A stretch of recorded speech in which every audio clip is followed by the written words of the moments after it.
au final, on s'est dit, tu sais quoi, en fait, la qualité de vie à Barcelone avait tellement élevé que pourquoi ne pas rester ici. Et là, on se dit, tu sais quoi, si tu décides de pas acheter, on est vraiment dans la panade. En plus de choisir les bons partenaires, il faut que tu mettes en place dès le début des mécanismes de séparation au cas où. Typiquement, assure-toi que tu as un marché avant de commencer quelque chose. Je dois t'avouer que cette boîte en particulier, je suis le plus heureux que je n'ai jamais été. Ouais. Tu vois, avoir de l'ambition d'être le portail numéro 1 en Espagne, en fait, c'est vraiment que ça, c'est ta vision, ça. S'habituer à prendre des risques, je trouve ça bien.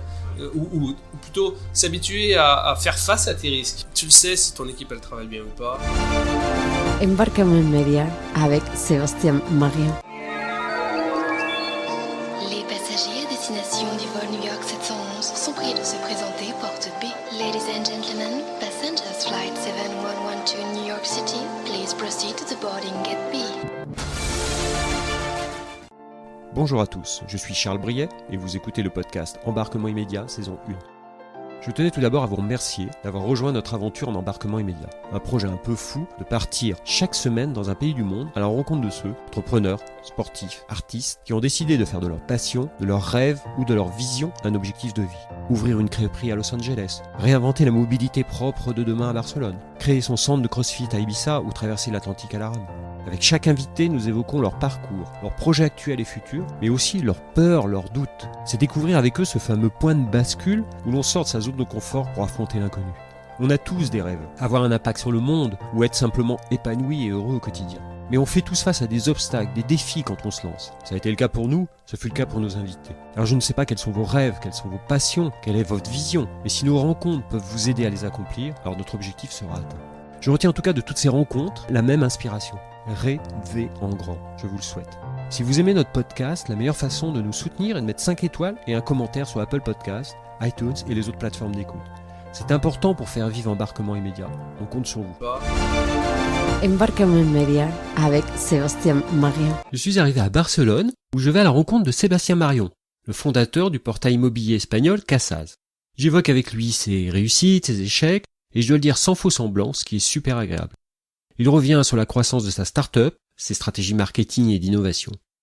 On évoque également 2 sujets qui me tiennent particulièrement à cœur, son engagement collaboratif et comment il fait vivre l'expérience client de Casas. Sébastien Marion, après un parcours universitaire à Grenoble, Oxford, puis l'université du Kent, revendra sa première entreprise à King, avant d'investir dans plusieurs start-up de l'écosystème de la French Tech à Barcelone. Mais il a surtout investi dans l'immobilier, ce qui le poussera à créer Casas avec pour ambition d'être le portail immobilier numéro 1 en Espagne. Il nous a donné rendez-vous passé Age de Gracia, où nous avons enregistré de manière originale cet épisode puisque nous sommes dans le camion vitrine showroom de Casas, en plein centre de Barcelone. Allez, sans plus attendre, suivez-nous en embarquement immédiat avec Sébastien Marion. On se retrouve à Barcelone, en plein centre de Barcelone. On est passé à de Gracia, pas loin de la Plaça de Catalonia, dans un endroit typique, un peu marrant, puisqu'on est dans un camion vitrine, voilà, où on fait l'entretien, en pleine avenue. Donc les gens nous regardent un peu bizarrement, c'est assez marrant. Je suis à la rencontre de Sébastien Marion, qui est le CEO, le fondateur de Casas. Il va nous expliquer tout son concept sur l'immobilier, qui est super intéressant, et puis son parcours. Bonjour Sébastien. Bonjour. Bon, si tu peux nous dire qui tu es et nous expliquer ton parcours avant d'être à Barcelone et puis après les raisons qui t'ont poussé ici ou qui t'ont tiré ici, je sais pas. Ouais. Et ton parcours et puis ce projet de Casas qui est super intéressant et puis aussi les investissements que tu as fait dans d'autres startups qui sont ou d'autres entreprises de la tech. OK, avec plaisir. Bah écoute, moi si tu veux, j'ai un profil technique à la base. J'ai fini mes études en informatique et en fait j'ai fait un doctorat en informatique en Angleterre et c'est là que j'ai créé ma première start-up parce que j'ai toujours été un petit peu attiré par la création d'entreprises et donc j'ai monté ma première start-up qui au final a migré à Londres. Juste pour te couper, t'as fait l'université du Kent, c'est ça? Ouais, c'est ça. Ok. Donc à Canterbury. Ouais. Et donc j'ai monté ma première boîte là-bas, ma première boîte qui s'est royalement vautrée. T'avais quel âge là à cette époque-là? T'étais tout jeune, non? Ouais, 23 ans. 23 ans, ouais. Et c'était quoi le concept? En fait, c'était simplement une agence de développement, si tu veux, de site web. D'accord. Et en fait, j'avais un de mes partenaires était sri-lankais et donc on s'est dit tu sais quoi, on va aller le faire développer au Sri Lanka, comme ça sera pas cher et du coup on va se faire plein de pognon. Ouais, bon. Là, c'était un business plan monté au bar avec des bières, c'est ça? Ouais, c'était la version naïve, quoi. Ouais, c'est ça, très naïve, quoi. du mec qui a pas d'expérience et qui, voilà. C'était à l'époque aussi, il y a plein de boîtes qui se sont montées comme ça sur de la création de sites web ouais, assez facile, voilà, certains les créaient même pas d'ailleurs. Exactement. Nous, oui. ce qui s'est passé dans notre cas, c'est qu'on est arrivé déjà beaucoup trop tard. Il y avait beaucoup de gros players, il y avait beaucoup de players, il y avait énormément de players, je veux dire, tout le monde faisait des sites web. En plus, on a commencé dans une région où il y avait personne, il n'y avait pas de demande. Ouais. Et en plus, on a commencé à employer des mecs avant même d'avoir des contrats. Bref, on a tout fait à l'envers. Et bon, voilà. Et puis ça n'a pas marché. On n'a jamais réussi à trouver assez de clients. Donc là, c'était une expérience de quoi, de 1 an? Ouais. Puis après, si tu veux, on a monté une nouvelle boîte avec d'autres amis. T'as vécu ça comme un échec à l'époque ou c'était pas si grave que ça, ou c'était une expérience? Tu l'as vécu mal? Ouais. J'ai cramé du pognon. Ouais, d'accord. Ouais. Non, ouais, c'était un échec, ouais. D'accord. C'était un échec, bon. Mais c'est intéressant. Après, c'est de savoir ce qu'on en tire, et puis voilà, complètement. L'important, c'est d'apprendre. J'ai appris beaucoup. Ouais. Et puis voilà, il y a certaines erreurs que depuis je n'ai pas refaites. C'est clair. Comme quoi? Comme démarrer tout seul, démarrer sans marcher, c'est ça, non? Ouais. Bah ouais, non, mais d'abord c'est ça. Alors les leçons, c'est ça. C'est typiquement, assure-toi que tu as un marché avant de commencer quelque chose. Ne fais pas la même chose que les autres pour la 20e fois sans avoir de valeur ajoutée. Ça ne sert à rien. Et puis ne recrute pas les gens avant même d'avoir de la demande, quoi. À moins, enfin, en tout cas dans un business de service. Ouais, c'est clair. Voilà. Ouais, c'est bien, c'est des expériences qui font avancer en tout cas. Ouais. Non, donc ça t'a pas découragé, puisqu'après derrière t'es reparti sur. Toi, tu te voyais pas salarié, alors pas trop, parce que là t'es parti sur une première expérience d'entrepreneur, une deuxième. Ouais. Ils faisaient quoi tes parents? Bah, mon Ils font père quoi était, d'ailleurs mon père était enfin pendant beaucoup d'années il était, si tu veux, représentant, comment ça s'appelle, représentant tu sais, du voyage là, comment sur la route, représentant de commerce, oui, VRP. ouais, VRP, ouais, voilà, ouais, c'est ça. Il était VRP pendant des années. Et puis sur la fin de sa carrière, il a été agent immobilier. D'accord. Donc c'est un petit peu ce qui m'a amené dans le monde immobilier. Donc maintenant, par rapport à ce que je fais maintenant. Puis ma mère, elle était directrice d'une crèche. D'accord. Donc pas d'entrepreneur dans ta famille non plus qui t'aurait dit je veux faire que ça, quoi. Ça a été vraiment, c'est quelque chose que t'avais en toi plutôt, quoi. Ouais, c'est quelque chose que j'avais en moi. Et puis ouais, j'ai toujours aspiré à faire peut-être quelque chose d'un peu plus gros, un peu je sais pas, qui sort un petit peu des sentiers battus. Qui se démarque. Laisser une trace. Ouais. Donc première expérience, bon, un peu à l'eau. Deuxième expérience du coup. Alors la deuxième, en fait, elle a commencé. La première, t'étais avec un pote déjà, c'est ça, non? Ouais. Vous Alors, étiez à en deux. fait, on était trois. Trois. On était trois. Une autre leçon d'ailleurs, c'est que fais attention à qui tu choisis comme partenaire, parce que nous typiquement ça s'est mal passé avec un partenaire qui ne tirait pas son poids, on va dire. Et le problème, c'est que quand t'as 3 partenaires et que t'en as 2 qui travaillent, tu peux tenir ça pendant 6 mois, mais tu tiens pas ça à l'infini.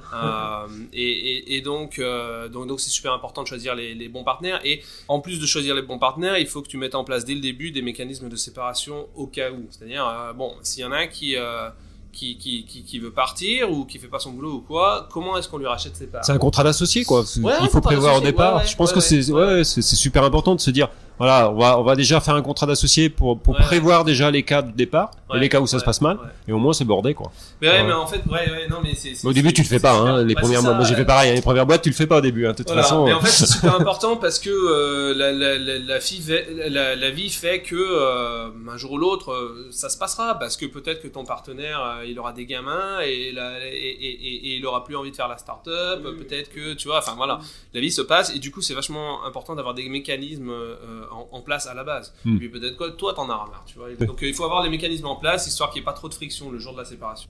Super enseignement. Donc cette deuxième boîte, alors, donc t'as bien choisi tes partenaires, je suppose. Ouais, du coup. Mieux ce coup-ci. C'était pas les mêmes. Mieux ce coup-ci. Mais en fait, la deuxième boîte, je l'ai commencé un petit peu. C'était pas après que la première est coulée, c'était, si tu veux, entre chemin. D'accord. Donc en fait, j'ai lancé un petit peu de boîtes en même temps, même si la deuxième a commencé plus tard que la première. Et puis il y a un moment, effectivement, j'ai vu que boîte numéro 1 ne fonctionnait pas, et donc je me suis concentré sur boîte numéro 2. Et puis voilà. Et donc ça, on l'a monté effectivement à l'université aussi, avec 2 amis du doctorat avec qui on partageait le bureau.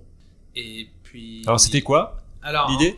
À la base, l'idée, c'était de donner aux gens le contrôle de leur communication. Ce que ça veut dire, en gros, c'est que aujourd'hui et déjà à l'époque, tu avais énormément de manières de communiquer. T'avais ce qui était SMS, t'avais les Yahoo Messenger, tu sais, t'avais toutes les messageries instantanées, Yahoo Messenger, je me rappelle. AIM, ICQ, machin, MSN. T'avais déjà LinkedIn, t'avais fait déjà Facebook, tu vois, t'avais tout plein de trucs. Email, bien sûr. Et alors du coup, le problème, c'est que quand quelqu'un veut te contacter, cette personne doit être au courant de tous tes différents modes de communication, et c'est la personne qui te contacte qui choisit. Oui. Sauf que c'est pas forcément ce qui... Je faisais le vecteur de communication sur lequel Voilà. il veut te contacter, mais c'est pas celui que tu regardes forcément tout le temps, c'est ça que tu veux Exactement. dire? Ouais. Et puis il y a le fait aussi que si quand c'est ta famille qui te contacte, t'as pas forcément envie de te faire contacter de la même manière que quand c'est un vendeur, que quand c'est Oui, bien sûr. tu vois, un ami, bon bref. Et du coup l'idée c'était un petit peu de te redonner à toi le contrôle de tes communications en disant bah écoute, moi si je veux envoyer un message à Charles, j'envoie un message à Charles, et Charles il décide comment il le reçoit, selon si je suis un ami, selon si je suis du boulot, selon si je suis famille, tout ça.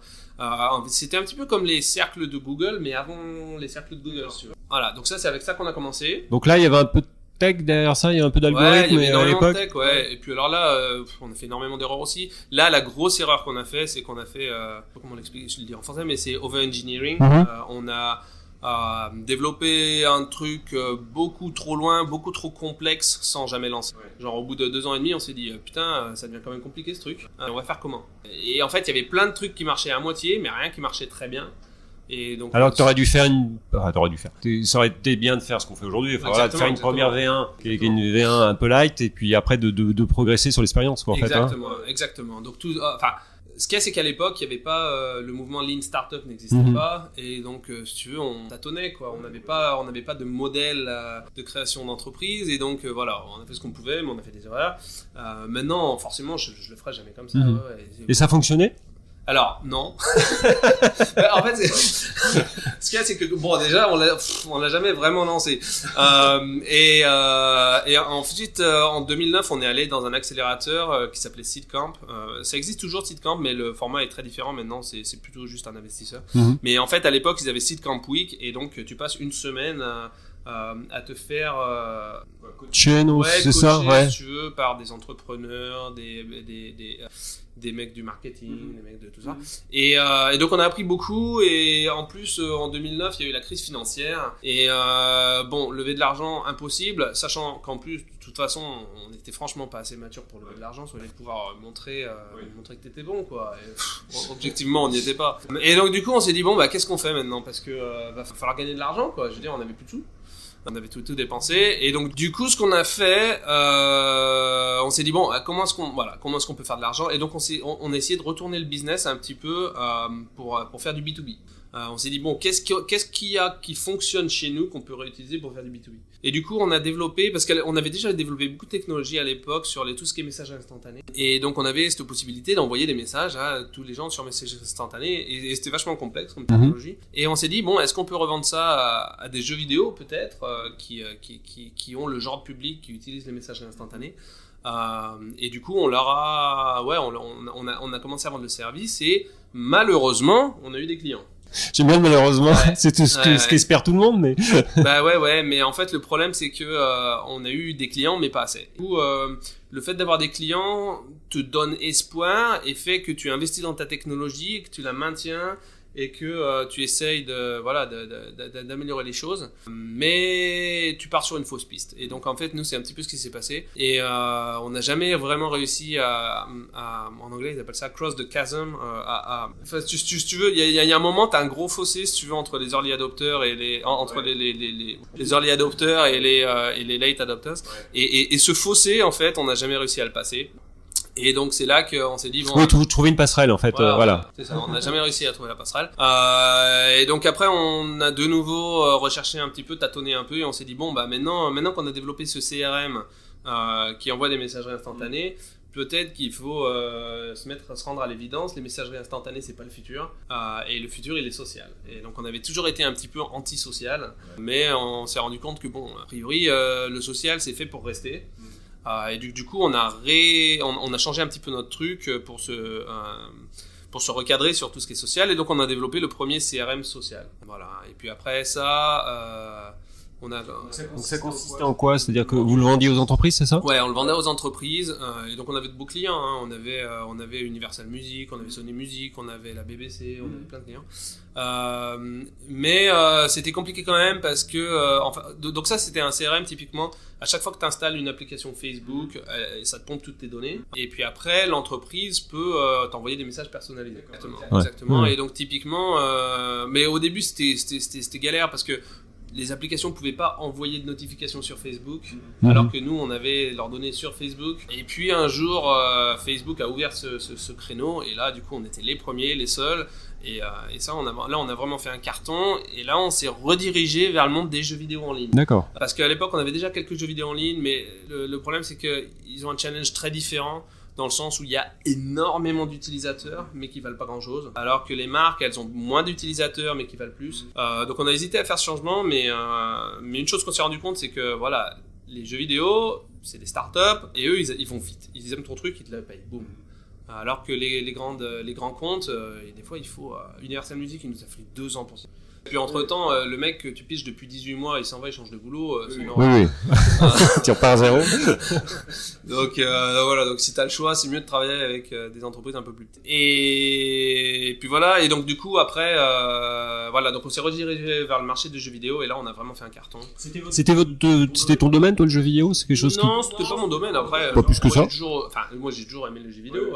Depuis que je suis jeune, je joue, mais tant de ça, j'avais pas d'expérience particulière. Donc là, c'était quoi là? C'était les boîtes de jeux vidéo qui vous achetaient le système qui leur permettait de communiquer avec les joueurs, c'est alors ça? si tu penses Directement à des jeux vidéo en ligne, tu sais, à l'époque Farmville, machin, ce genre de truc, ou même Candy Crush, tu vois, qui a fait un gros carton sur Facebook. Bah ils ont pas en tout cas avant nous, ils avaient pas de manière de réengager leurs utilisateurs sur Facebook. D'accord.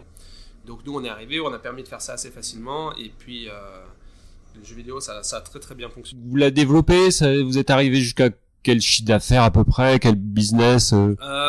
Sur la fin, on faisait 1 million d'euros de chiffre d'affaires. Puis en fait, Et là, vous étiez plus étudiant là. La boîte. Non, était... oui. C'était sérieux. Ouais.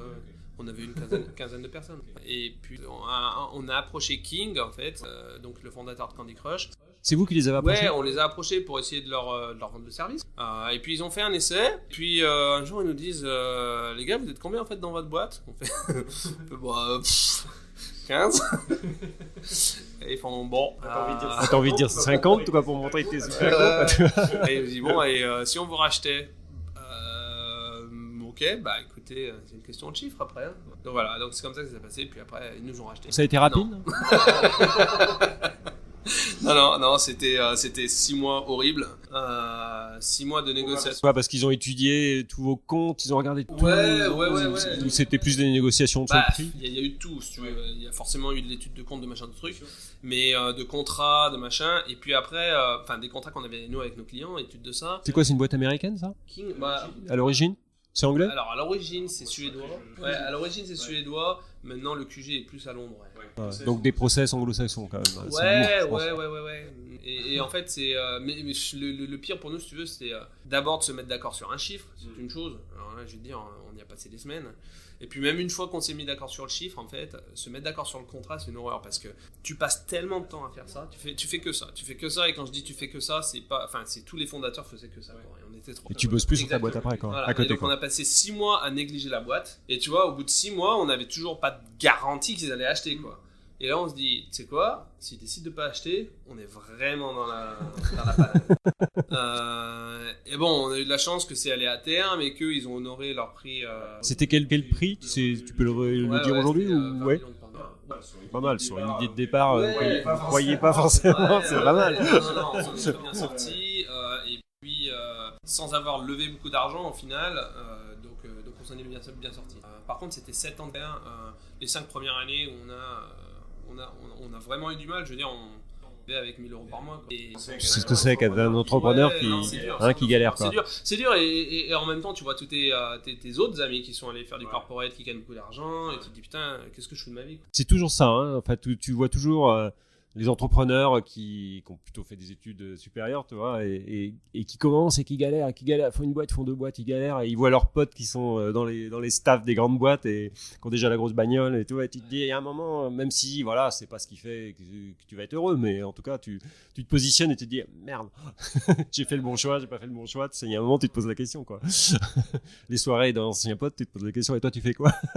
Et donc, du coup, il y a eu quoi? Et t'es resté dans la boîte, vous êtes resté dans la boîte quoi, 2 ans après? Il y avait un protocole qui vous demandait de rester, d'accompagner. Ouais, alors ce qui s'est passé, c'est qu'en fait, quand ils nous ont racheté, nous on leur a vendu un CRM du coup, et ils nous ont envoyé à Barcelone où ils avaient leur équipe CRM. D'où Barcelone, c'est là qu'il est arrivé à Barcelone en fait. Et à Barcelone, ils m'ont demandé de rester un minimum de 2 ans. Donc 2 ans, alors tu me l'expliquais ça, 2 ans quand même difficile. Enfin difficile où tu te fais un peu chou. Ouais, puis t'arrives dans un environnement qui est pas le même. Dans ta boîte, tu vois, quand tu fais quelque chose, tu vois, ça a un impact, c'est une première chose. Mais surtout, les gens avec qui tu travailles, ils ont cet esprit aussi, un esprit start-up. Quand tu arrives dans une grosse boîte, c'est pas la même dynamique. Les gens, à 5h du soir, ils rentrent chez eux. Le système, il marche ou il marche pas, ils s'en foutent. Tu vois, c'est pas du tout la même... C'est pas ta vision, en fait. Ouais. Donc voilà, c'est 2 ans où tu te ronges un petit peu les oies. Mais... Bon, t'as tenu 2 ans. Bon, t'étais obligé. Voilà, j'avais pas trop le choix. Mais du coup, t'as pu développer des choses dans cette filiale-là, enfin vous avez été intégré totalement ou c'était complètement. Votre marque a disparu, vous étiez intégré complètement. On a intégré le système dans le checking et puis après on a continué à développer le système, quoi. Donc le système a continué à s'améliorer si tu veux, mais même avec une équipe qui était 2 fois plus grosse, on allait 2 fois moins vite, quoi. Il y a tous les meetings, tous ceux qui veulent avoir une opinion sur tout.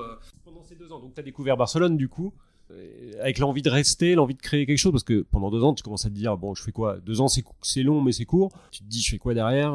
C'est quoi mon projet? Ouais, exactement. Parce que t'avais un peu d'argent, t'as investi dans des boîtes à l'époque. Alors, j'ai investi dans Yego, donc ça, c'est la... Ouais, qu'on a rencontré d'ailleurs. Voilà, parfait, ouais.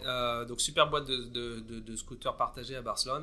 T'es arrivé à quel moment, toi, de Yego? Parce que eux c'est pareil, ils ont démarré avec un scooter, ils ont démarré même sans scooter. Quand on parlait de clients, ils ont même démarré, ils ont lancé l'application sans scooter d'ailleurs au départ. Non mais c'est ça, mais moi j'étais là au tout début, hein. J'étais là, en fait je les ai contactés parce que je trouvais le système cool. T'as été utilisateur toi au début, hein, c'est ça? Mais non, mais parce qu'en fait tu pouvais même pas être utilisateur au début quand je les ai contactés. Et parce qu'en fait j'avais l'idée, en fait je me suis dit putain ça serait cool quand même d'avoir des scooters en libre service. Et je me suis dit je peux quand même pas être le premier à avoir cette idée là, et j'ai commencé à chercher, et donc Yego commençait juste à faire un peu de pub, et ils avaient un scooter qui était un prototype, ils avaient toujours pas lancé le service, et je leur ai dit écoutez les gars, peut-être que je peux vous aider, tu vois, j'ai appris 2-3 trucs avec mon ancienne boîte, et puis voilà, donc on s'est rencontrés. Je les ai aidés un petit peu pendant 1 an, et puis après ils ont levé leur premier tour. J'étais le premier investisseur, c'est moi qui ai l'idée le tour pour le coup. Ouais. Parce que là c'était que des business angels au début, hein, je crois, c'est ça. Hein. Voilà, super boîte. Et t'as pas voulu y rester, toi? T'avais pas ta place là-dedans, ou tu sentais pas partir sur ce projet-là? Non, mais enfin, je sais pas, l'opportunité c'est pas forcément présentée, mais à la base je suis un fondateur. Pour moi, me greffer sur quelque chose, je pense que c'est difficile. T'as besoin de créer, t'as besoin que ce soit ton idée, de créer, ouais, c'est ça qui te fait triper, quoi. Pas le même niveau d'énergie quand c'est ton idée, c'est ton truc, quoi, et que c'est toi qui dirige. Et donc, je sais pas, j'ai peut-être un rapport difficile avec l'autorité. Bon, t'as peut-être bien fait de pas être salarié, du coup. Non, c'est dur pour moi d'être salarié, effectivement. Ouais. Donc là, les 2 ans se terminent. Tu te dis quoi? Tu te dis on reste à Barcelone, on part, on fait autre chose? Parce que là t'étais marié déjà? J'étais marié, et puis j'avais eu ma première fille. En fait, après avoir vendu la boîte hacking, on s'est dit bon, si on fait un gosse, c'est maintenant. Hein. Pendant les 2 ans là, voilà. Et puis après, du coup, attends, c'est quoi ta question? Ma question c'était, te dire voilà, tu finis tes 2 ans. Enfin, tu finis, moi aussi j'ai du mal. Tu finis tes 2 ans et tu te dis, voilà, je reste à Barcelone, je crée ma boîte, quelle était l'idée? C'était exactement la question. Effectivement, on a réfléchi à bouger à plusieurs endroits. On a réfléchi à Singapour, on a réfléchi à San Francisco. Sydney nous intéressait beaucoup aussi. Mais au final, on s'est dit, tu sais quoi, en fait, la qualité de vie à Barcelone, elle est tellement élevée que pourquoi ne pas rester ici, quoi. Et puis, pour les startups, c'est pas Londres, clairement, mais ça se développe. On a décidé de rester là. Et du coup, point de vue Point de vue professionnel, effectivement, je me suis posé la question qu'est-ce que j'allais faire. Alors, je comptais rester en vacances un peu plus longtemps que ce que j'ai fait au final, mais il y avait cette idée qui me taquinait depuis un petit bout de temps dans l'immobilier parce qu'en fait, avec ma femme, Elle est architecte, ta femme, c'est ça, hein? Ouais. les 2 premières années, on achetait, on rénovait et on revendait et puis Parce qu'il y a un marché immobilier qui bouge quand même beaucoup à Barcelone. Alors, je sais pas, les prix ont beaucoup monté quand même, hein, donc sur l'achat. Mais en tout cas, c'était quand il y a 10 ans du coup, non moins que ça quand même. quoi, la crise? Non. Non. Quand t'as fini les 2 ans. Je sais plus. Non, c'était en 2000. Il y a 2-3 ans. Ouais, c'est ça. En 2016, ouais. Ouais, 2016. Donc le marché commençait déjà à monter un peu. Donc, mais bon, il y a beaucoup de quartiers qui sont rénovés. Il y a beaucoup. Tu sens que ça bouge quand même beaucoup et qu'il y a sur l'immobilier il y a des choses à faire. Donc ça, c'était ton deal c'était quoi? C'était racheter des appartements, de les restaurer, de les revendre? Pas d'en faire un parc locatif forcément. Bah au début si un peu, mais un peu de Airbnb, non? Non, Airbnb non, c'est trop de boulot. Mais bon, il y a un moment, j'étais à court d'argent. Donc là, il y a un moment, tu peux plus simplement acheter pour louer. Donc du coup, on a acheté pour rénover et revendre. Faire une plus-value au passage, quoi. Et du coup, maintenant, ma femme se dédie à ça. Mais du coup, on a fait le processus tellement de fois que, en fait, ça me rendait complètement cinglé de voir quels étaient les leaders sur le marché de l'immobilier. Ou les portails leaders. Parce que quand tu veux acheter un appart ici, alors soit tu fais toutes les agences une par une. Ouais. Ou soit tu vas sur Idealista, parce que c'est que celui qui te trust quand même beaucoup. Qu'est-ce qu'il y a d'autre comme il y en a Fotocasa aussi. Ouais. Mais ils font un peu pareil quand même. Mais... Et avec une expérience client qui est, c'est un peu ton constat, en tout cas ce que tu en as ressorti. C'est une expérience client qui est un peu douteuse, je pense. Disons que c'était très très bien à l'époque. Hein. Je veux dire, quand ils ont monté le truc en 2005, c'était génial, quoi. Mais maintenant, c'est daté d'un point de vue de l'expérience utilisateur, mais surtout de la qualité des données. C'est-à-dire que tu vas avoir le même appartement répété 5-6 fois, mais à des emplacements différents et à des prix différents. Mais c'est le même appartement. Et puis après, tu as toutes les fausses annonces. Et du coup, tu passes ton temps à te demander, mais est-ce que cet appartement, il est vrai ou il est pas vrai? Est-ce qu'il est vraiment là ou est-ce qu'il est vraiment pas là? Et alors du coup, tu commences à explorer sur Google Maps, à te dire putain, peut-être que cet appartement il est là en fait. Et c'est une horreur. En 2020, ça devrait pas être l'expérience. Quand tu compares à un Airbnb, tu vois, ça a rien à voir. Un Airbnb, tu y fais confiance. Je pense que c'est la base de la confiance, hein, c'est ça. Les photos se donnent pas forcément confiance, ça donne pas envie d'acheter déjà. Et voilà, le site est pas c'est pas super ergonomique, hein, donc. Et après, c'est vrai qu'il y a pas mal de fausses annonces. Récemment, ils ont démantelé une mafia de gens, si tu veux, d'arnaqueurs, si tu veux, qui mettaient des fausses annonces sur les sites et essayaient d'arnaquer ceux qui voulaient soit louer, soit... Parce qu'il n'y a pas de contrôle. Donc, de cette expérience-là, tu t'es dit, toi, de toute façon, qui cherche des idées tout le temps, tu t'es dit, il y a peut-être quelque chose à faire. C'est ça. Bah, en fait, j'en avais vraiment marre de passer mon temps là-dessus parce que, ma femme les utilise tous les jours, ces sites-là. Et je me suis dit, c'est pas possible, il faut qu'on fasse mieux, quoi. Et donc, c'est comme ça que j'ai créé Cassaz. D'accord. Donc, tout seul au départ, avec des associés? Ouais, alors en fait, j'ai commencé tout seul, mais très rapidement, j'ai un ami qui m'a rejoint, Driss. Donc, lui, il était à New York à l'époque. Lui, il avait aussi vendu une boîte d'ailleurs pour le coup. D'accord. Il était donc à midi d'université en France. Donc il est venu travailler sur le projet avec moi à Barcelone. Ça a été très difficile de le convaincre. Il a fallu passer une semaine en République Dominicaine à faire du kitesurf. Bon, ça va, il y a pire. Il y a pire. Donc il est venu nous rejoindre. Voilà. Et puis après on a monté ça un petit peu ensemble. Il y a une partie tech importante. Ouais. Vous allez chercher les annonces parce que en fait c'est un site vitrine avec les annonces, enfin avec les ventes des agences, c'est ça? Et vous allez chercher directement dans le site des agences ou c'est eux qui vous recréent les annonces à chaque fois? Comment ça se passe? Ouais, alors au début on faisait beaucoup de porte-à-porte, directement voir les agences et puis elles mettaient en ligne si tu veux leurs annonces manuellement. Mais rapidement on est passé à un système avec une intégration technique si tu veux, donc avec un fichier XML typiquement, et donc ils ont toutes leurs propriétés dessus et donc nous on récupère ces fichiers XML, on les traite et puis on met en ligne les annonces. Ouais. Vous les revérifiez derrière? Ouais, vous revérifiez. C'est quoi votre critère qualité derrière ça? Ce qu'on veut éviter, nous, c'est d'un, les fausses annonces, et de deux, les faux emplacements, et de trois, les duplicats. Donc on vérifie toujours donc on vérifie par rapport à l'adresse, on vérifie toujours sur le cadastre, pour vérifier que les mètres carrés soient similaires. Et puis on dit à l'acheteur, on lui dit, écoute, le vendeur il dit que c'est tant de mètres carrés, le cadastre il dit que c'est tant de mètres carrés, toi tu te débrouilles mais au moins tu as l'information, parce que sur les autres sites tu l'as pas. Et puis comme on a l'adresse précise, nous on demande toujours l'adresse précise, ce que les autres sites n'ont pas d'ailleurs. Non seulement ils ne l'affichent pas, mais d'abord ils ne l'ont pas. Et alors que nous on a toujours l'adresse précise, même le numéro de l'appartement, simplement on ne peut pas le montrer parce que là on n'aurait pas de clients, mais on le met toujours, l'emplacement sur la carte est toujours très précis. Ouais, enfin une ou deux portes, hein, c'est pas là, voilà.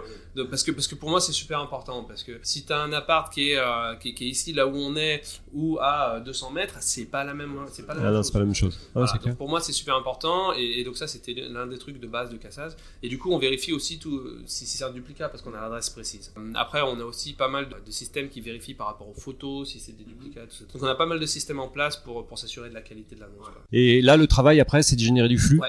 Générer du flux, c'est référencement naturel, vous achetez des mots-clés. Ouais. Alors, il y a beaucoup de travail de marketing, donc on essaie de se positionner effectivement sur Google, même si objectivement, aujourd'hui, on est nul. On est nul, mais en même temps, on le sait, ce qui est déjà pas mal. Et donc là, on a effectivement embauché une agence de SEO depuis le mois de septembre là, pour y revenir. D'accord. Ouais. Tu voulais pas intégrer forcément quelqu'un qui puisse le faire en interne alors, il faut trouver les bonnes personnes. Il faut le développer en interne, mais la stratégie, si tu veux, je pense que c'est pas plus mal que ce soit une agence qui fait que ça, qui la mette en place, quoi. Mais après, l'exécution, elle est en interne. Ouais. Et donc voilà, donc là on travaille dessus, mais après il y a aussi beaucoup de travail sur tous les réseaux sociaux, sur Facebook, sur Instagram. Et puis ce camion, le camion. C'est un vrai vecteur de communication. Donc vous pouvez pas le voir parce que c'est un podcast, mais donc c'est un camion, c'est un camion vitré, dans lequel il y a un salon. On publiera les photos d'ailleurs, dans lequel il y a un salon, voilà, comme si on était chez soi. Et ça permet d'attirer l'œil, et ce camion il se promène dans tout Barcelone pour attirer du flux, quoi, pour générer du flux. De toute façon c'est ça. C'est ça, pour faire de la pub en fait. On s'est dit que c'était pas une mauvaise idée par rapport à investir dans une campagne de métro qui au bout de 2 semaines t'as plus rien. Comment t'as eu l'idée? Mais en fait, on était constamment en train de se creuser les méninges en se disant mais qu'est-ce qu'on peut faire d'autre, ouais, d'original, parce qu'au final on n'avait pas un budget énorme, et on s'est dit mais qu'est-ce qu'on peut faire avec cet argent. Et donc voilà, puis un jour cette idée est venue, et tiens, si on avait un camion, machin.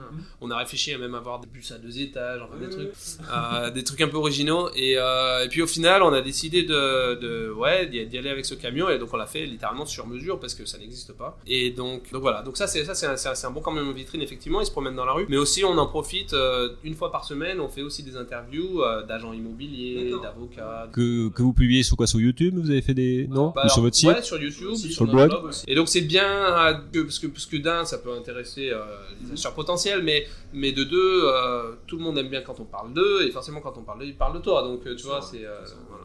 Aujourd'hui, vous en êtes où? Alors aujourd'hui, on a des chiffres qui sont finalement en train de... C'est vrai? Ouais. Là, on a eu un très bon mois de décembre, un très bon mois de janvier. Très bon mois de décembre, on a rentré nos plus gros clients, on a rentré des mecs comme Carcer, qui ont 3000 appartements. C'est la plus grosse agence en ligne, et puis là on travaille avec de gros clients qu'on espère de faire rentrer bientôt aussi. Et typiquement, si tu veux, on a multiplié par 2 le nombre d'appartements qu'on avait depuis septembre. Donc, là, le business model, c'est quoi? Parce que là, tu me disais, ils vous payent pas l'annonce, hein. Ouais, c'est différent ça, des autres sites. Exactement. Sur les autres sites, tu payes à l'annonce, donc ils ont intérêt à avoir le plus d'annonces possible, même si c'est de la mauvaise qualité, même si c'est du duplicat ou des fausses annonces. Nous, on se fait payer. Nous, c'est gratuit de mettre ton annonce en ligne, et on se fait payer à chaque fois qu'on génère un contact. Ok. Donc sur les leads, en fait. Ouais, complètement.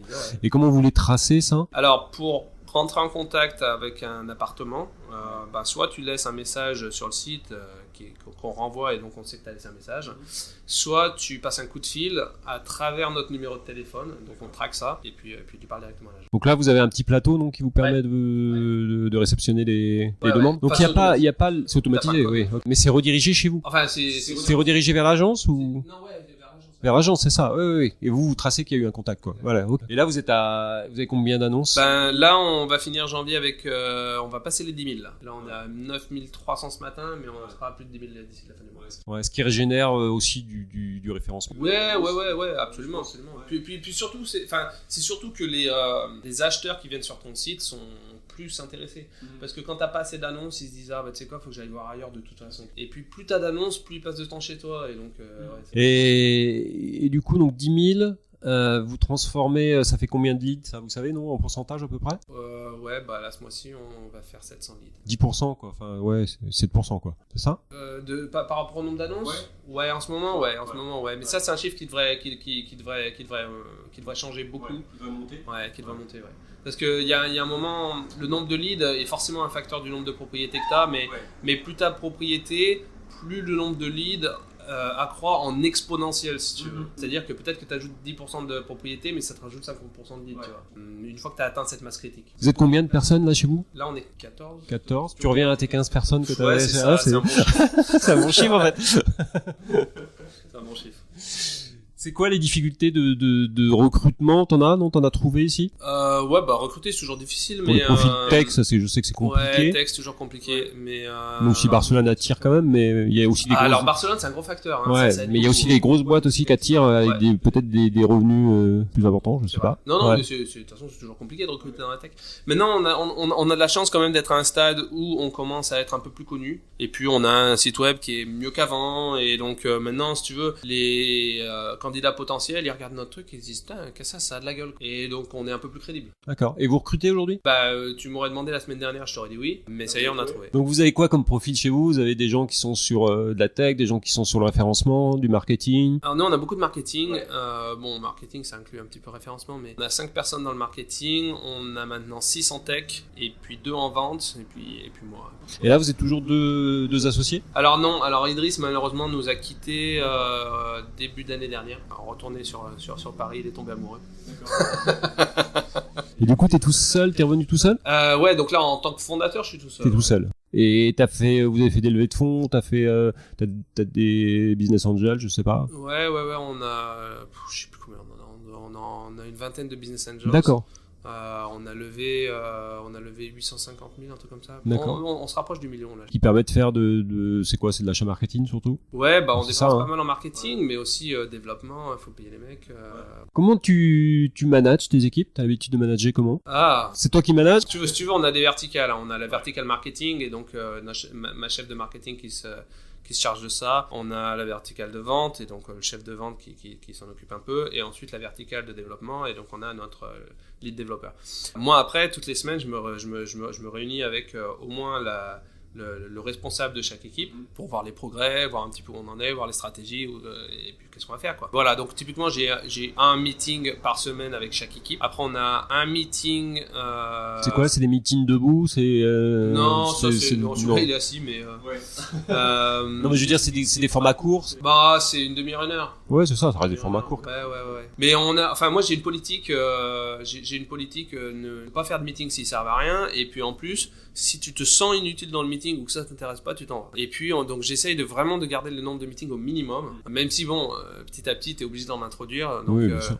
Donc maintenant, une fois par mois, on a aussi le All Hands Meetings où on explique un petit peu, toute l'équipe se réunit pour parler de comment s'est passé le mois, etc. Puis voilà à peu près, mais c'est light. Hein. Pour l'instant, c'est light. Après, ils sont suivis comment? Ils ont des objectifs, t'es sur la confiance? Bah alors la tech typiquement, il y a pas vraiment d'objectifs, c'est surtout plutôt des projets, c'est des projets en fait. Ouais, mais parce que tu le sais si ton équipe elle travaille bien ou pas. Mais mettre des objectifs en tech, j'ai toujours trouvé ça compliqué, parce que typiquement t'optimises pour le mauvais problème. Si tu dis moi je veux que tu fasses le plus de tickets possible, tes tickets ils seront faits, hein, mais ils seront mal faits. Si tu dis moi je veux qu'ils soient bien faits, ils vont être bien faits, mais tu vas pas en avoir beaucoup. Et donc typiquement je pense que c'est une question de confiance avec tes équipes, et puis de discuter un petit peu à chaque fois qu'on veut améliorer un petit peu d'un côté ou d'un autre quoi. Vente, c'est beaucoup plus une question d'objectif, effectivement. Ouais. Et puis marketing aussi. Marketing, il y a des KPIs. Voilà. Là, vous avez quoi? Des responsables grands comptes? Vous allez plus chercher les agences une par une maintenant? Non, on fait plus ça. Maintenant, on fait effectivement plus des alliances, donc des alliances avec des réseaux, des réseaux d'agences ou des logiciels, si tu veux, qui sont installés dans toutes ces agences. Voilà, on fait un peu plus comme ça. Et là, vous êtes sur quoi? Vous êtes sur Barcelone? Vous êtes sur toute l'Espagne aujourd'hui? Sur toute l'Espagne. Ouais, sur toute l'Espagne. Ouais. Ok. Mais vous avez pas si, parce que vous travaillez avec des réseaux, donc vous avez développé sur, du coup, vous rayonnez sur toute l'Espagne, quoi. Exactement. Ouais. Nous, on parle, par exemple, à Engel & Volker. Si Engel & Volker, s'ils nous diffusent de partout, on les a de partout. Ouais. Alors, eux, tu les as rentrés quand? Alors, Engel & Volker, on travaille avec eux depuis un petit bout de temps, mais pas à Barcelone encore. Parce que là, on est sur du haut de gamme, hein. Plus quand même, non? Alors, Engel Volker se positionne sur du haut de gamme, mais ils n'ont pas que du haut de gamme. D'accord. Mais ils sont gros, ils sont très très gros. Et donc eux à Barcelone, on est sur le point de commencer. Mais on travaille déjà avec des agences, par exemple de CJS, tout ça. Ouais. Mais c'était pour donner un exemple. Hein, mais simplement les chaînes, typiquement, elles ont des apparts un peu de partout. Mais toutes les chaînes ne sont pas les mêmes parce qu'il y a des chaînes où le pouvoir est vachement centralisé, elles imposent les systèmes. Et puis la majorité des chaînes, en réalité, chaque franchisé a beaucoup d'autonomie et donc il faut leur revendre un par un. Donc ça, c'est un peu plus galère. Ouais, c'est un peu plus long, ça, c'est clair. C'est quoi tes objectifs pour Casas alors tu vois comment la boîte a 2 ans, 3 ans, t'as envie de partir sur la France, sur l'Europe, je sais pas. Ouais. Bah alors l'idée, c'est très clairement d'être le numéro 1 de l'achat-vente en Espagne. Ouais. Parce que je pense qu'il y a une grosse opportunité si tu fais les choses bien. Et c'est pas simplement une question d'expérience utilisateur. Enfin, c'est pas simplement ce que j'expliquais jusqu'à aujourd'hui, c'est aller beaucoup plus loin, même dans le processus et dans la pensée. Par exemple, on a introduit le premier appartement auto-visitable. Et donc ça, c'est un concept assez cool. C'est tu peux aller physiquement à l'appartement, on te donne l'adresse, tu y vas physiquement et tu as un bouton sur ton mobile qui te permet d'ouvrir la porte. Après, tu ouvres la porte et tu le visites toi-même. Tu le visites tout seul. Et donc ça, c'est un truc vachement innovateur. Donc ça permet d'éviter tout ce qui est prise de rendez-vous, machin, qui fait perdre beaucoup de temps. Et puis donc là, faut sécuriser quand même derrière, être sûr que t'es pas des squatteurs qui viennent s'installer. On met des caméras, on met un peu de tout. Et puis après, aller beaucoup plus loin dans le processus, même de la vente, si tu veux faire en sorte qu'il y ait un maximum de processus qui soient en ligne, la mise en place, l'upload des documents, la signature des contrats en ligne, transfert d'argent. Il y a beaucoup de choses qui peuvent se faire en ligne. Donc là, tu deviendrais agence immobilière. Parce que t'es pas agence immobilière aujourd'hui. Non, on n'est pas agence immobilière. Et puis d'ailleurs, c'est un service qu'on compte vendre aux agences immobilières pour leur rendre la vie plus facile aussi. Mais c'est simplement histoire d'amener un petit peu de la transparence dans tout ce processus et faire en sorte qu'au final il y ait moins de problèmes et moins de chances que le deal se casse la gueule, quoi. Ouais, complètement. Tu me parlais de l'expérience client, alors c'est quelque chose d'important pour toi parce que c'est un peu ce que tu as vécu sur Idealista qui était moi je les connais pas, j'espère que c'est pas grave. Je pense pas qu'ils nous écoutent de toute façon. C'est pas très grave. Comment tu traces toi l'expérience client sur ton site? Vous faites comment tu traces ça pour savoir comment est vécue l'expérience client et quel retour ont les consommateurs là-dessus? Il y a du quantitatif et du qualitatif, donc on fait beaucoup d'analyses techniques des chiffres. Donc le temps de visite, typiquement, le nombre de pages vues, machin. Ça, ce qui est important, c'est pas tellement le chiffre lui-même, mais c'est la tendance. Il faut que le chiffre, que ce soit des courbes qui montent. Hein. Et puis après, il y a le qualitatif. Alors le qualitatif, on fait des enquêtes. Alors d'abord, on parle beaucoup à toutes les personnes qu'on connaît, mais des fois aussi on fait des enquêtes, on va parler, on s'assoit avec des gens et on leur dit qu'est-ce que tu penses de Casas, machin, tiens, voilà. Ok, vous faites des panels consommateurs. Ouais. Mini panel consommateurs, je suis d'accord, mais. Ouais. Et puis on collecte du feedback aussi. Alors on a un formulaire en ligne où tu peux laisser du feedback, machin. C'est quoi ta passion, toi? Moi, j'aime bien sur mon podcast aller chercher la passion des gens, aller chercher quel est le moteur de tout ça, tu vois, dans tout ton parcours, tes expériences que tu as pu avoir, toutes les boîtes que tu as créées. Qu'est-ce qui t'anime derrière tout ça? Écoute, là, je dois t'avouer que cette boîte en particulier, je suis le plus heureux que je n'ai jamais été. Ouais. Parce que si tu veux, dans mon ancienne boîte, en fait, je l'avais montée, mais au final, je m'étais retrouvé CTO. Parce qu'on avait donc directeur technique, parce qu'on avait amené un troisième associé qui au final avait pris le rôle de PDG parce qu'il avait plus d'expérience.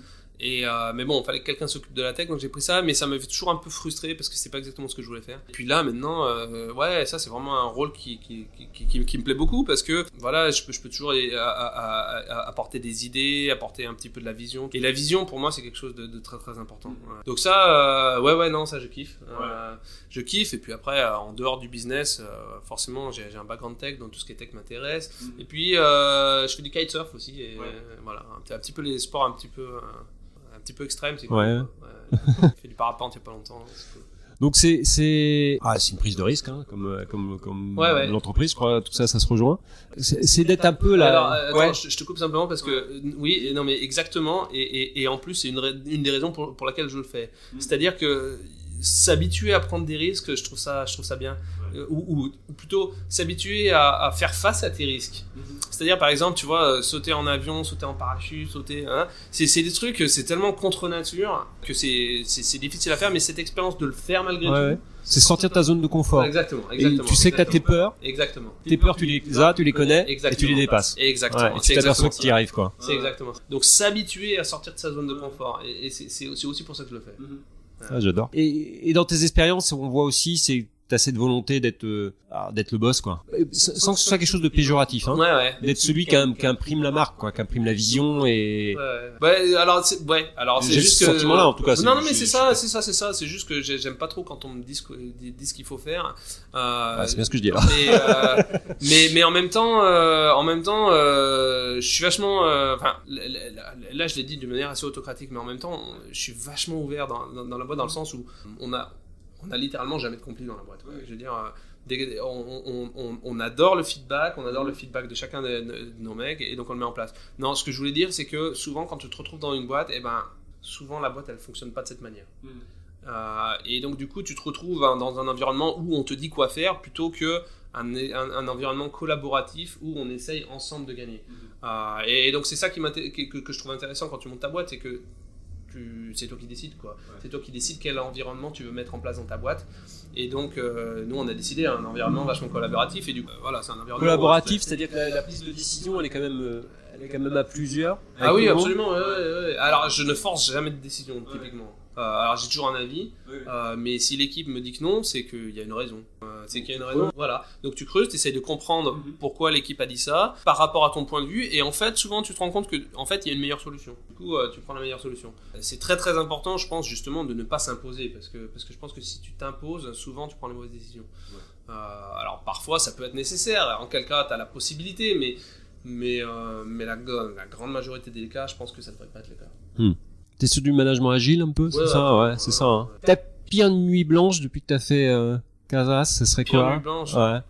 Je sens que t'en as eu plusieurs. Ouais, non mais je veux dire, en tant qu'entrepreneur, t'en as. Bah écoute, rien qu'au mois de novembre, là, j'ai commencé à avoir des sueurs froides, parce que, si tu veux, on a levé à peu près 1 million, mais si tu veux, notre funding s'est arrêté au mois de juin, et depuis le mois de juin, c'est moi qui mets de l'argent dans la boîte. Aujourd'hui, pour être complètement transparent, la boîte, elle brûle 50 000 par mois. D'accord. Donc t'es pas rentable aujourd'hui? Non, aujourd'hui non. Brûler 50 000 par mois quand c'est moi qui avance l'argent, déjà il y a une limite, mais de deux, il y a surtout une limite liquide. Parce que en ce moment je suis pas liquide, j'ai beaucoup d'appartements, et donc du coup moi j'avais pour projet de continuer à mettre de l'argent dans la boîte tout seul. Mais je me suis retrouvé à un moment où j'avais besoin de vendre mes apparts, et donc du coup ils sont à la vente, mais le problème c'est qu'ils se vendent pas. Ils bougent pas. Le marché bouge pas là. En ce moment c'est difficile à vendre. Ouais.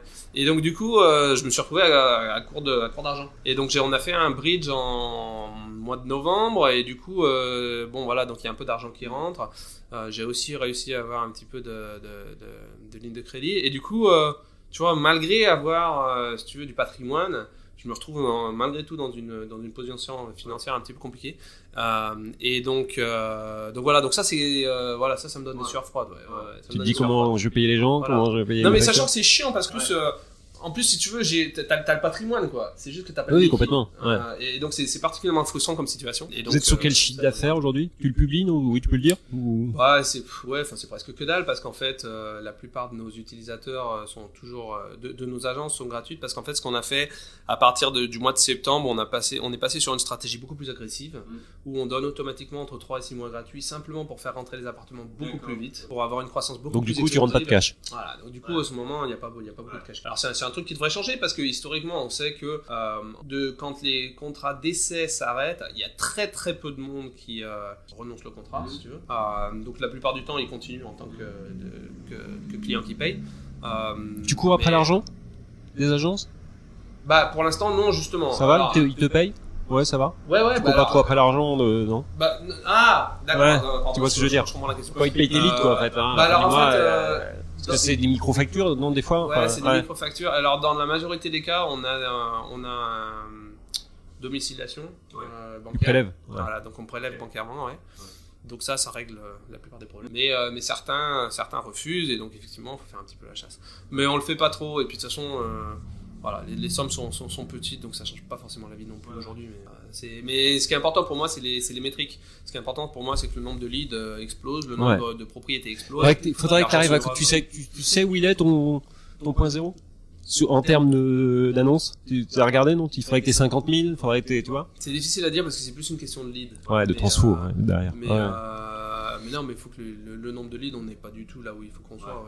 Non, faut multiplier au moins par 50 facilement. Ouais. Qu'est-ce qui t'inspire, toi? Est-ce qu'il y a des gens qui t'ont inspiré pour avancer? Ah bah il y en a, hein. Il y en a beaucoup. Bah moi j'ai toujours été un grand fan de Warren Buffett, même si c'est pas un entrepreneur, c'est plus un financier, mais j'adore sa manière d'investir, si tu veux. Après, point de vue entrepreneur, bah forcément moi mes références c'est plus genre Elon Musk. C'est un taré. Je veux dire, il a une vision hallucinante. Et puis ça me fait penser à un bouquin que j'aime beaucoup, qui s'appelle Bold, B-O-L-D, de Peter Diamandis. Et c'est un bouquin que j'ai lu en fait après avoir, Hacking justement, avant de monter ma nouvelle boîte. Parce qu'à l'époque, j'hésitais à faire, si tu veux, un MBA. Je me suis dit, putain, ça serait bien d'apprendre un peu plus, machin. Et en fait, je me suis rendu compte au bout d'un moment qu'en fait, je voulais faire un MBA parce que j'avais peur de monter une seconde boîte. Et une fois que je m'en suis rendu compte, je me suis dit, bon, faut faire quelque chose. Et du coup, j'ai lu ce bouquin qui s'appelle Bold et j'ai absolument adoré parce qu'en fait, tu te dis, mais en fait, j'essaie de le lire de manière non péjorative. En fait, voilà, j'ai une petite bite, quoi. Ouais. Parce que ça, c'est des mecs, si tu veux, ils se disent, tu sais quoi, nous, on va monter, on va créer des fusées et après on va créer des robots mineurs et on va aller miner des astéroïdes. Et tu te dis, putain, mais le mec, c'est un taré. Et là, tu te dis, bon, bah ça va, créer mon petit site web, au final, c'est peut-être pas si ambitieux que ça, quoi. Et donc ça ramène un petit peu ton projet sur Terre en disant, tu vois, tu vois, avoir l'ambition d'être le portail numéro 1 en Espagne, en fait, c'est vraiment que ça, dalle. C'est ta vision, ça. Ouais, ça, c'est ta vision, c'est clair. Mais ça, c'est vraiment que dalle, quoi. Je veux dire, quand tu compares à des mecs qui veulent aller miner des astéroïdes. Ouais. Et donc, si tu veux, ça te donne un petit peu cette force intérieure de te dire que tu peux y arriver. Ouais. Et est-ce que tu aurais 2-3 livres, toi, à recommander, des livres qui t'inspirent, que t'aimes bien? Ouais, j'en ai pas mal, ouais. Bah alors, Lean Startup, c'est la base. Hein. On le cite souvent. Ouais, non, celui-là, il faut le lire. Et puis après, effectivement, Bold m'a beaucoup inspiré. Ouais. Puis avant ça, d'ailleurs, ce qui m'a inspiré à devenir un entrepreneur, c'est Rich Dad Poor Dad. Donc bon, pour ceux qui connaissent pas, c'est un bouquin super intéressant c'est un mec, si tu veux, qui on mettra toutes les références à la fin du podcast. Ouais. Non, mais son père génétique, si tu veux, c'était un professeur, mais son père adoptif, on va dire, c'était un entrepreneur. Ouais. Et donc il a un petit peu ces deux visions et puis il t'explique un petit peu comment tout fonctionne, quoi. Comment se faire de l'argent avec une entreprise, comment se faire de l'argent et les différentes implications. Et donc c'est un bouquin qui m'a fasciné et qui m'a décidé effectivement à devenir entrepreneur. Bon, bah génial. Bah écoute, je te remercie pour ce qu'on a bien partagé. Merci à toi. Puis la bonne route à Casas. Merci. Voilà, et puis tous ceux qui veulent investir en Espagne, bah voilà, allez voir Casas et investissez. Exactement. Voilà. Donc K-A-S-A-Z. Allez. Ouais. Tout à fait. Et puis alors surtout, si vous avez des conseils, n'hésitez pas à faire passer ou des améliorations à eh ben on fera remonter tout ça et puis on mettra tous les liens sur le podcast. Super. Et voilà, il y a pas de souci. À bientôt. Merci. Au revoir. Embarquement immédiat est maintenant terminé. J'espère que cet épisode vous aura plu et inspiré, que ce soit pour vos projets actuels ou futurs. L'émission a été réalisée par une équipe qui m'entoure. Je remercie Maïté pour ses reportages photos sur nos rencontres, sa patience, nos équipes de post-production. Merci à Daniel Murgui-Thomas et la boîte à images pour ses précieux conseils. Abonnez-vous et retrouvez toutes les notes de l'épisode, les références de l'invité sur le site embarquement immédiat, tout attaché, -du6, podcast.com. Vous pouvez me joindre sur les réseaux sociaux, je réponds à tous. Maintenant, si vous aimez notre podcast, la meilleure façon de nous soutenir est de mettre 5 étoiles et un commentaire sur Apple Podcasts, iTunes et les autres plateformes d'écoute. C'est très important pour nous. À très bientôt pour un nouvel épisode. Et n'oubliez pas, l'impossible n'existe que parce que nous n'essayons pas de le rendre possible. Mike Horn.